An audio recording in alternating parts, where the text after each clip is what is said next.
Get off this property right now. The woman's voice cut through the quiet morning as she stood beside my driveway, pointing at the man who had just stepped out of his truck. 2 HOA security officers stood behind her, cameras already recording. My buyer, Daniel, froze with his hand still on the truck door. I'm the owner, I said calmly. And he's here to inspect the property. The woman laughed. Not anymore. Daniel looked at me, confused. What does she mean? Before I could answer, she held up a thick folder and waved it in front of his face. This property has active HOA violations. Any sale made today can be challenged. If you buy this land, you could lose it. Daniel's face changed instantly. That was exactly what she wanted. For 3 weeks, Daniel had been preparing to buy my house and the small piece of land behind it. We had already agreed on the price. The bank had approved his loan. He only needed one final inspection before signing. But every time Daniel came to the property, those HOA cameras appeared. One was mounted across the street. Another was hidden behind a tree. And a third had suddenly appeared near my back fence. At first, I thought they were trying to scare him. I was wrong. Daniel slowly stepped back toward his truck. Maybe I should leave. The HOA president smiled. That would be the smart choice. I looked straight at her.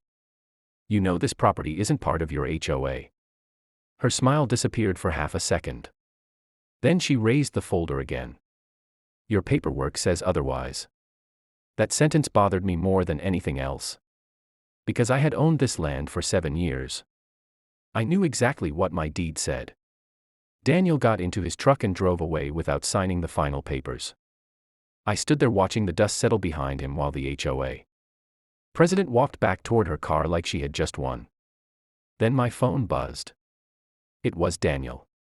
I'm sorry, he said. But there's something strange about those cameras. What? They weren't watching your house. I frowned. What were they watching? Daniel paused. They were pointed at your back field. I turned slowly toward the field behind my house. For the first time, I noticed that every camera had the same angle. Not my front door. Not my driveway. Not the house. The cameras were all focused on one exact spot near the far end of my land. And suddenly, I remembered something the HOA president had said 2 days earlier. Sell the property before you regret keeping it. At the time, I thought it was just another threat. Now I wasn't so sure. I walked toward the back field, pulled out my phone, and zoomed in on the nearest camera. There was a small red light blinking. Then I saw something behind it. A fresh patch of disturbed dirt.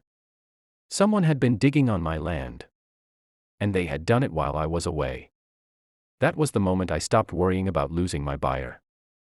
I started wondering what they were so desperate to keep me from finding. They weren't trying to scare my buyer away from my house. They were trying to keep him away from what was buried behind it. I stood over the disturbed dirt for several seconds, trying to understand what I was looking at. Then I noticed a thin black cable disappearing under the soil. I pulled it gently, and a small metal box came loose. Inside was a camera recorder, still running. Someone had been secretly recording everything happening on my property. I called the sheriff and gave him the recorder. By the time deputies arrived, the HOA president was already at my gate, demanding to know why I had called the police. Then the deputy held up the recorder. Ma'am, do you want to explain why HOA equipment was buried on private property? Her face went pale. That was only the beginning. Investigators checked the cameras and discovered months of footage. They also found messages between the HOA president and a developer who wanted my land. Their plan was simple: scare away every buyer, make my property look legally dangerous, then pressure me into selling it for a fraction of its real value. But they had made one huge mistake. They had never checked the old county records. My property was completely outside the HOA boundaries. The sheriff showed the HOA president the original property map. She stared at it without saying a word. Then the deputy opened another file. This gets worse, he said. The developer had paid her to create fake violation notices and use the HOA security system to monitor my property. Several documents had also been changed to make it look like the HOA controlled my land. The same buyer she had scared away became the key witness. Daniel returned 2 days later. He stood beside me at the gate and looked toward the field. "So, is the property still for sale?" I smiled. "It is." He laughed. "Good. Because I never stopped wanting it. I just didn't want to buy a lawsuit."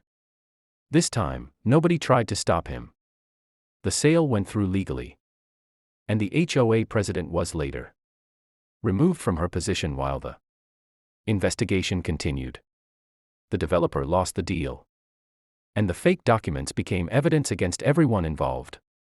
A week after closing, Daniel and I stood near the back field. He pointed at the spot where the hidden recorder had been found.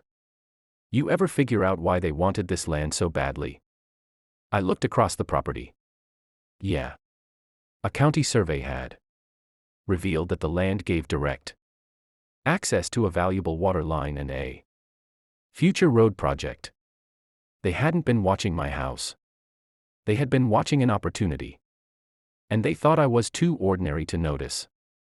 I still keep the first fake HOA notice they left on my door. Not because it scares me. Because it reminds me of the biggest lesson I learned from the whole mess. They thought the cameras gave them power. They forgot the land still belonged to me. And from that day on, every time someone tried to tell me what I could or couldn't do on my own property, I had one answer. Show me the law. Not your HOA badge.